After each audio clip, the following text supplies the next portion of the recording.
All right. So I'll get started here in regards to with the few of the players we have here with Itachu. Unfortunately, his season's going to be over with a torn pec, and he's going to have surgery. Jermaine will be on IR with the 3-week minimum. It's not season-ending. And then Caleb Johnson, who we discussed after the game, is he'll be week to week here. He's not going on IR, but he's week to week with a knee.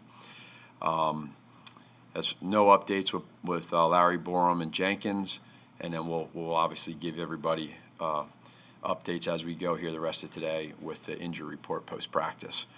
Other than that, that's all I have as we prepare here for Green Bay. What was the diagnosis on Ifedi? He was in regards to his knee. There's nothing. I mean, I don't have the exact diagnosis with that. With Wilkinson, and I know you guys like him better on that right hand. Yeah. What did you think of his film in the second half? I thought in the what? In the second half. Yeah, no, I thought he did well. There's a lot of evidence on tape of him doing some really good things, in particular in the run game and then a couple times in the pass game. He's been great this whole time, this whole process of understanding when he first got here to where he's at right now, to understanding the depth that he helped us with, and now where he's at.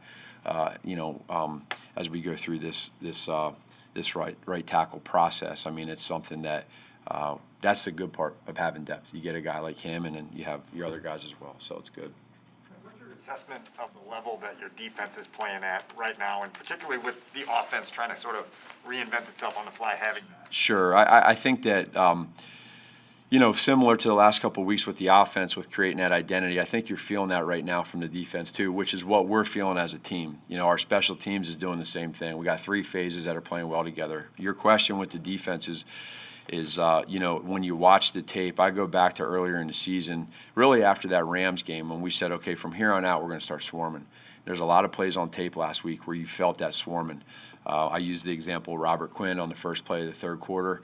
He wasn't the only one hustling to make that tackle. He had other guys there too. So that's all a culprit of our guys practicing faster. And it's transitioning to the game. And defensively now, you see we're getting heat on quarterbacks. We're getting pressure, not always through blitzes. And when you have that, it can create trouble for quarterbacks, and then it helps the back end and vice versa. I know you've talked openly about how game days have been different the last couple of weeks for you since you gave up play calling. I'm curious, during the week, has anything changed? No, I mean, it's as far as the same as with me in regards to the being able to get involved with the special teams, with the defense. Offensively, it's the same stuff, where we go through together, and the way we do it, I think, is great, putting together our ideas and how we want to go about it. I like where we're at right now. I think our offensive staff, who I'm with a lot more throughout the week, Monday through Saturday, has done a great job of really talking about ideas, talking about where we're at, how we want to do things together, and it's been great. When a rookie quarterback is developing, does it make it harder or easier for teams to scout your offense at this point? You'd have to ask them. I don't know. I think that, they probably sense that we're going to start creating an identity with the offense in general, and then you take the quarterback and a rookie quarterback at that, and you say, okay, what are his strengths? And then you grow with that. So it's probably a better question for them. But for us, it's just more so about what does he do well and what do we do well. But how about as far as anticipating what teams are going to do now? You talked about a team responding and then you responding to that. How does that work now with a quarterback that is, obviously in a early stage? It would be the same as any other quarterback. The only difference is we just got to know what we can and can't do with our quarterback, with the rookie. Will it continue to be Elijah Wilkinson? Say that again? Will it continue to be Elijah Wilkinson filling in for Jermaine Ifedi while he's out? I would say most likely yes. Do you expect Justin to have full participation today? I know you guys Yeah. seem overly concerned about his. Yeah, Justin's doing fine. Yep. When you went back in the film and kind of evaluated the run game, what were your takeaways in terms of the success you had, especially without David and 2 guys stepping in there? It was everybody. The communication right now is really good amongst the offensive line and tight ends, the wide receivers as well. The running backs are doing a good job with their vision. And what I think you feel the biggest difference right now with the run game is really there's a lot more runs of +1 and +2. You know what I mean? Like you have more of those 4, 5, 6, 7s than we've had in the past, where at times there's been ones and twos. And so I think that helps out, obviously, your second down, which can help out your third down. And that's just a total compliment to the players and the coaches for really, again, creating that identity. And even when they know you're going to run, that's sometimes when it gets hard. But then that's where we got to be able to try to be one step ahead. And when they think a run's coming, now you can hit them with the play actions, the RPOs, the movements, et cetera. How much attention did you pay to the drama that there was in Green Bay throughout the offseason that kind of stretched on for quite a while? Yeah, I was aware of it. Just obviously, just being a sports guy in general, you're aware of what's going on in the off season, and but you never know what you're hearing, what's real, what's not real, and in the end, that's something that's for them to worry about, and we just worry about us. The pass rush is really clicking, especially the front four, the outside linebackers. How difficult is it on an offense when the defense can get to the quarterback without having to blitz?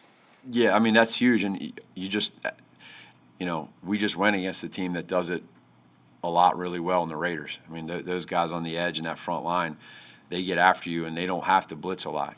Coach Bradley does a great job schematically, and that front four gets after you. And I think for our guys to be able to do that, yet still keep offenses off balance when you do blitz or when you do have different fire zones or whatever it is that your identity is. We have guys right now, and 52 and 94 are both playing at a high level, high level. When you have that, it makes everybody's jobs a lot easier, but they're also complimenting them. And I think it's a beautiful thing because they're all really working together, and there's just a good confidence right now amongst that whole side. You alluded to Justin's touchdown pass on Sunday evening in terms of his ability to make sort of a split-second risk-reward calculation. Probably would have been forgiven if he put the ball 5 rows in the seats. What does that tell you about him to see him make a play in that kind of situation? Yeah, well, number one, he understands that we talk about all the time inside that 10-yard line and 5-yard line in a red zone. There's a lot of plays that are off script. That was one prime example. It also tells you that he trusts his players, and then he's willing to take a hit when he makes a throw. That was a sidearm throw that wasn't easy. He threw it very accurately. You could see the baseball player in him as he was running out there making that sidearm throw. But I think it shows growth and understanding that, okay, not every play has to be perfect. Trusting your teammates, and then like you said, I mean, sometimes now situationally, depending on the down and distance and where you're at in the game, maybe he would have made a different decision. But I thought he did a heck of a job there. Did you see Aaron Rodgers at the golf tournament in Tahoe? I did. We didn't talk this year, but I did see him. Yeah. Matt, what did the Saints do that worked so well against the Packers defense? And that was without Drew Brees. So I mean, do you have any chances to replicate anything? Did that offer any clues? Well, again, anything that we see with these teams that we watch play against Green Bay on any side of the ball, we keep that internally, and they obviously did some good things. At the same point in time, that was week 1 of the season, and it's early, and so they adapt, and other teams adapt, and so the Saints did a lot of great things, but also Green Bay rallied back the last 4 games now, and they've made some adjustments. With Fields, Mark had asked you the question about other teams having unpredictable at this stage of his career. Is there also some unpredictability on your end that you wonder what you're going to get from him week to week, when you're going to get this eruption from him offensively? No, I think we have a good feel of who he is and how he's growing each week. I think we feel good about that, and then how we can continue to help grow him. We want to make sure that he is, doing what we're asking within the scheme, but then also letting his personality show and his play show kind of what you're saying. However, we get to that point, and there's going to be things that we see that we continue to see week to week that he does well. And now we got to figure out ways to get to that and hide it so other teams can't tell when it's coming. And there might be some things that he tells us, hey, I'm not feeling, or this is a concept I'm not really liking, or let's do more or less of this. And then as we grow, I think that's where you start to see more of the good and less of the bad. But it takes a little bit of time. I think at this stage with his level of experience, or inexperience rather, that it's more doing what you talked about, the divide between wanting him to do what you're saying within the scheme but also kind of playing his game. Is it a lot more of kind of following the scheme and following what you guys are telling him at this stage? Well, versus a quarterback that's been in the league for 10 years that can do stuff at the line of scrimmage, yes. But at the same point in time, it's like any other quarterback, progression-wise, or what we go through. It's just a matter of how fast does he see it, and then how fast does he react. That's where I think we're starting to see the growth with him.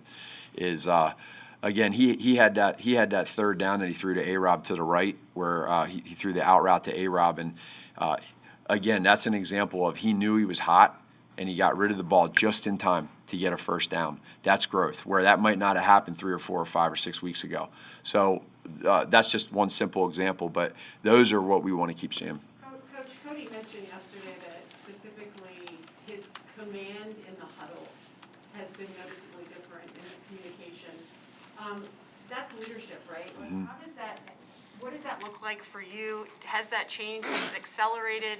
And, how does that impact his overall leadership of the team? Yeah, I think that's real, Stacy, and I think that we even see it just when you have a walkthrough here this morning, and you see it every week, is just the way the mechanics go for him with that tempo in a walkthrough of calling the play, getting up there, working with cadence, doing what he has to do there, and then you take it to the game, which was probably what you're seeing and feeling and hearing from everybody is, okay, you go to that first game on the road in Cleveland, difficult environment, loud.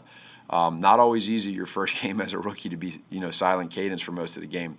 And then you come back to Vegas and you play the Raiders, and it's very similar. It was loud. And so was there going to be growth from that road game to this road game? And that's where you probably see and understand, like in a huddle call when it's loud, can they hear you, right? As one example.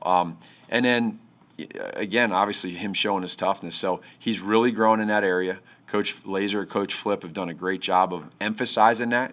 And then Justin's done a wonderful job at making sure that he does it in practice. And that's the other thing too, Stacey, is that, like, from what I've seen, when I stand out there at practice and I watch his mechanics and his routine, it's becoming easy now to him because he's been doing it for weeks, whereas that first week it was new.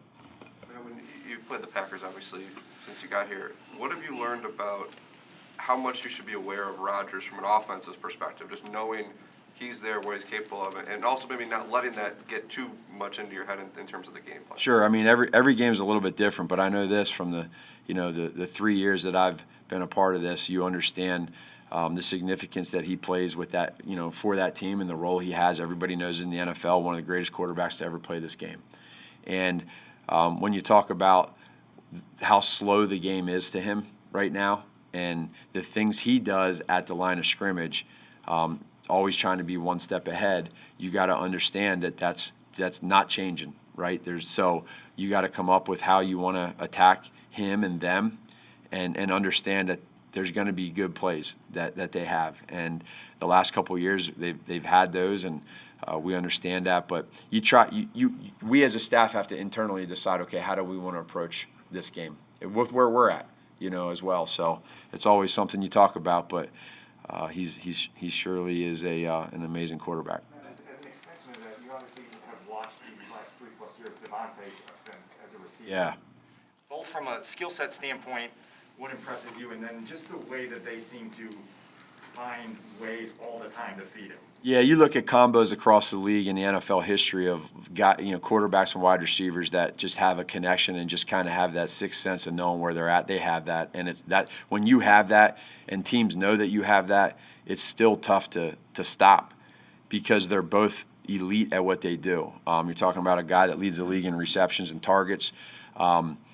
He's tops in getting defensive pass interferences against them, which is hidden yardage. So that makes it difficult. Tons of respect for them and the fact that, they connect and they make it difficult for you. So you're not always going to stop them, but you got to try to slow them down. And I think that's going to be the biggest thing that we need to do. The timing of this game, with it, all 3 phases seemingly trending up right now, the history you've had against the Packers, the chance to get back up top at the NFC North at home, does it feel like a bigger opportunity for your team? It feels like a great opportunity, and that's what. But here's the deal: is like, again, it's here we are. going into week 6, which goes quick, and it seems like, okay, it goes so fast, but you're only 6 weeks in, so there's still a lot of things that can happen. But that said, with where we're at, I do think that it's a really, like I said, a great opportunity for us. And the fact that we have the 3 phases playing together the last couple weeks, there's a natural confidence that you have. But at the same point in time, the biggest message for us as we head into this week is you got to put behind what's gone on. Just like when you win big or lose big, you have to put that aside. You got to move to the next challenge. This is what we're focusing on now. And how are we going to approach this week? And that's what, we have a plan and how we want to do it. Now we got to have great practices, and then it's about preparation. And then on Sunday, ultimately, you got to do it. But we're excited to do it at home, and I think the fans are going to be a huge part of it. Matt, you guys are always talking about how about Justin's demeanor. It's so Yeah. As he gets set for his first Bears-Packers game, which obviously there's a lot of emotion packed into it. How do you think that will serve him well on Sunday? I think it'll be great for him. I haven't noticed an ounce of change from him just in the last couple of days. He's just, I don't think that's ever going to change, and that's a huge strength of his. When you have, a game or a loss like we had against Cleveland, or you have a win like we just had against the Raiders, you can't tell a difference. That's a pretty good deal there. That's a strength of his. So as you approach and you prepare, we all understand the rivalry of this division game. We all get it. We understand it. We know it. But at that position, for him to be as young as he is, I think the experiences that he's been through helps him. The confidence he has in himself and his teammates helps him. And he's young. So, it's only going to get better. Fourth down decision making, particularly between the 40s, how do you balance the desire to, one, keep Aaron Rodgers off the field, but two, backing them up and helping your defense out? What was the big priority in that? Well, I think you'll have to see, how the game's going, how it goes. And like we had a few weeks ago, we were 4th and 1 at midfield early first drive, and we went for it. So there's a mindset there, but anytime you do that against a quarterback like Aaron Rodgers, he can certainly make you pay. But I think it's a little bit of a more in-game decision as to where you're at with that feel, and then kind of go with it.